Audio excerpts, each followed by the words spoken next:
Hi dear friends, എല്ലാവർക്കും നമസ്കാരം. ചാനലിലേക്ക് സ്വാഗതം. ഇന്ന് ഞാൻ വന്നിരിക്കുന്നത് വെണ്ടക്ക വെച്ചിട്ട് ഒരു കറി റെസിപ്പി ആയിട്ടാണ്. വെണ്ടക്ക മപ്പാസ് ആണ്. അപ്പോൾ വെജിറ്റേറിയൻസിനൊക്കെ ഒരുപാട് ഇഷ്ടപ്പെടുന്ന എല്ലാവരും ഒന്ന് ട്രൈ ചെയ്ത് നോക്കേണ്ട ഒരു റെസിപ്പിയാണിത്. വളരെ എളുപ്പത്തിൽ നമുക്കിത് തയ്യാറാക്കാം. വെണ്ടക്ക വെച്ചിട്ട് എളുപ്പത്തിൽ നമുക്ക് തയ്യാറാക്കാം. കൂടുതൽ ഇൻഗ്രീഡിയൻസ് ഒന്നും ഇല്ല കേട്ടോ. അപ്പോൾ എല്ലാവരും ഒന്ന് കാണുക, ട്രൈ ചെയ്ത് നോക്കുക. വീഡിയോ ഇഷ്ടപ്പെടുകയാണെങ്കിൽ ലൈക്ക് ചെയ്യാനും ഷെയർ ചെയ്യാനും മറക്കരുത്. അപ്പോൾ നമുക്ക് നോക്കിയിട്ട് വരാം എങ്ങനെയാണ് വെണ്ടക്ക മപ്പാസ് തയ്യാറാക്കുന്നത്. 3 ടേബിൾ സ്പൂൺ ഓയിൽ ഒഴിച്ചിട്ടുണ്ട്. ഓയിൽ ഒന്ന് ചൂടായിട്ട് വരുമ്പോൾ ഇതിലേക്ക് വെണ്ടയ്ക്ക ചേർത്ത് കൊടുക്കണം. ഞാനിവിടെ 10 വെണ്ടയ്ക്കയാണ് എടുത്തിട്ടുള്ളത്. അപ്പോൾ നിങ്ങൾക്ക് ഇഷ്ടത്തിനനുസരിച്ച് അളവ് കൂട്ടുകയോ കുറയ്ക്കുകയോ ചെയ്യാം. പിന്നെ ഇഷ്ടമുള്ള ഷേപ്പിൽ കട്ട് ചെയ്യുകയും ചെയ്യാം. ഇഷ്ടമുള്ള സൈസിൽ കട്ട് ചെയ്തെടുക്കാം. വലുതായിട്ടോ ചെറുതായിട്ടോ ഇങ്ങനെ കട്ട് ചെയ്തെടുക്കാം. ഞാനിവിടെ ഈ ഒരു സൈസിൽ ഒന്ന് ചെരിച്ചിട്ടാണ് കട്ട് ചെയ്തെടുത്തിട്ടുള്ളത്. അപ്പോൾ നമുക്കിതൊന്ന് വഴറ്റിയെടുക്കാം.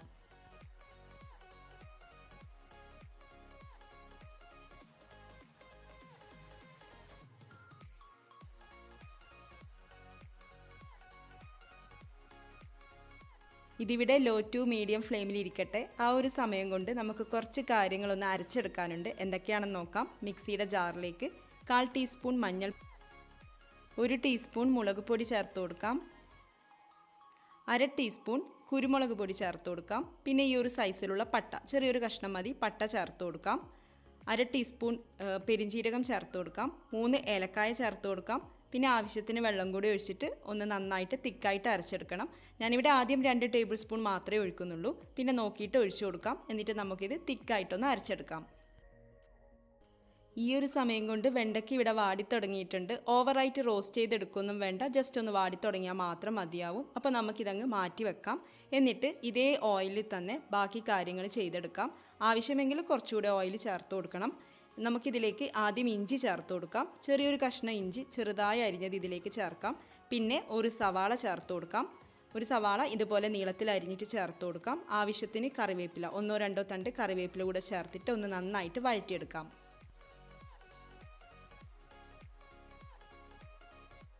പെട്ടെന്ന് വഴന്ന് കിട്ടാൻ വേണ്ടിയിട്ട് എപ്പോഴും പറയുന്നത് പോലെ ഉപ്പ് ചേർത്തിട്ട് വഴറ്റിയെടുക്കാം.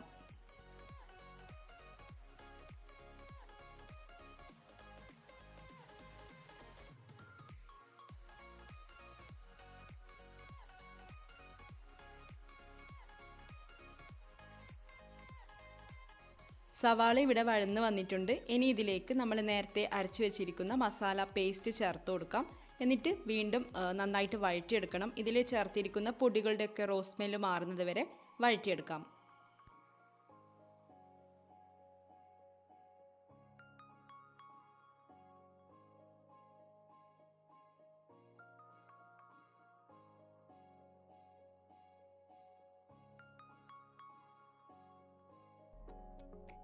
ഇനി നമുക്കിതിലേക്ക് തേങ്ങാപ്പാൽ ഒഴിച്ചു കൊടുക്കണം. 1-ാം പാലല്ല, കട്ടി തേങ്ങാപ്പാലല്ല ഒഴിച്ചു കൊടുക്കേണ്ടത്, 2-ാം പാലാണ് ഒഴിച്ചു കൊടുക്കേണ്ടത്. അപ്പോൾ ഞാനിവിടെ 1.5 കപ്പ് തേങ്ങാപ്പാൽ ചേർത്ത് കൊടുക്കുന്നുണ്ട്. എന്നിട്ടൊന്ന് നന്നായിട്ട് മിക്സ് ചെയ്തെടുക്കണം. അതിനുശേഷം ഇതിലേക്ക് വെണ്ടക്ക ചേർത്ത് കൊടുക്കാം. എന്നിട്ട് ഉപ്പൊക്കെ നോക്കിയിട്ട് ആവശ്യമെങ്കിൽ ഉപ്പും കൂടെ ചേർത്ത് കൊടുക്കാം.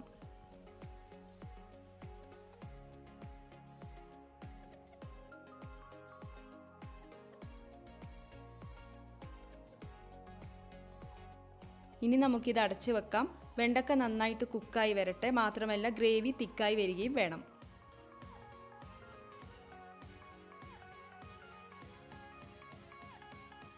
ഇടയ്ക്കൊന്ന് തുറന്ന് നോക്കാം. വെണ്ടക്ക കുറച്ചുകൂടി ഒന്ന് കുക്കായി വരാനുണ്ട്. അപ്പം നമുക്ക് വീണ്ടും അടച്ച് വെക്കാം. ഒന്ന് ഇളക്കി കൊടുത്തതിന് ശേഷം അടച്ച് വെക്കാം.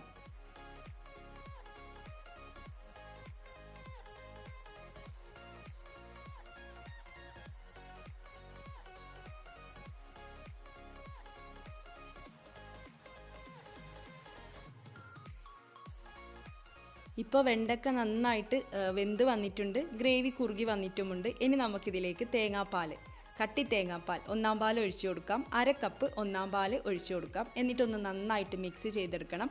വീണ്ടും അടച്ചു വെക്കാം. 2-3 മിനിറ്റ് ലോ ഫ്ലെയിമിൽ വെച്ചുകൊണ്ട്, ഇതുവരെ മീഡിയം ഫ്ലെയിമിലാണ് ഇട്ടിട്ടുള്ളത്. അപ്പോൾ ഇനി ലോ ഫ്ലെയിമിൽ വെച്ചുകൊണ്ട് ഒരു 2-3 മിനിറ്റ് നമുക്കിത് അടച്ചു വെക്കാം.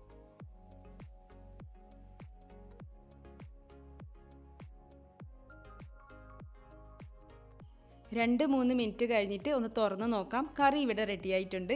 പിന്നെ ഇതിലേക്ക് കാഷ്യൂനട്ട് അരച്ച് ചേർക്കുന്നതാണെങ്കിൽ അങ്ങനെ ചെയ്യാം, നല്ല ടേസ്റ്റ് ആയിരിക്കും. അപ്പോൾ നിങ്ങൾക്ക് താല്പര്യം ഉണ്ടെങ്കിൽ ഒന്ന് ട്രൈ ചെയ്ത് നോക്കിക്കോളൂ. 2 ടേബിൾ സ്പൂൺ കാഷ്യൂനട്ട് ഇളം ചൂടുവെള്ളത്തിലൊന്ന് കുതിർത്ത് വെക്കുക. എന്നിട്ടത് നന്നായിട്ടൊന്ന് അരച്ചെടുത്തതിന് ശേഷം 1-ാം പാലിലേക്ക് മിക്സ് ചെയ്തിട്ട് കറിയിലേക്ക് ഒഴിച്ചു കൊടുക്കാം. അപ്പോൾ നിങ്ങൾ അങ്ങനെ വേണമെങ്കിൽ ഒന്ന് ട്രൈ ചെയ്ത് നോക്കിക്കോളൂ. ലാസ്റ്റായിട്ട് ഞാനിതിലേക്ക് കുരുമുളകൊന്ന് ചതച്ചിട്ട് ചേർത്ത് കൊടുക്കുകയാണ്. 1/4 ടീസ്പൂൺ കുരുമുളകൊന്ന് ചതച്ചിട്ട് ചേർത്ത് കൊടുക്കാം. ഒന്ന് മിക്സ് ചെയ്ത് കൊടുക്കാം. ഫ്ലെയിം ഓഫ് ചെയ്ത് കൊടുക്കാം. ഇത്രയേ ഉള്ളൂ കേട്ടോ. എന്നിട്ട് നമുക്കിത് വീണ്ടും ഒന്ന് അടച്ച് വെച്ചിട്ട് ഒരു 10 മിനിറ്റ് ഒക്കെ കഴിഞ്ഞിട്ട് സെർവ് ചെയ്യാം. അപ്പോൾ നമ്മുടെ വെണ്ടക്ക മപ്പാസ് ഇവിടെ റെഡി ആയിട്ടുണ്ട്. എല്ലാവരും ഒന്ന് ട്രൈ ചെയ്ത് നോക്കണേ. ചോറിൻ്റെ കൂടെ മാത്രമല്ല, ചപ്പാത്തിയുടെ അപ്പത്തിൻ്റെ ഒക്കെ കൂടെ കഴിക്കാൻ പറ്റിയ നല്ലൊരു കറിയാണിത്. ട്രൈ ചെയ്ത് നോക്കുക. നിങ്ങളുടെ അഭിപ്രായം കമൻസിലൂടെ അറിയിക്കുക. നമുക്ക് അടുത്ത വീഡിയോയിൽ കാണാം. താങ്ക്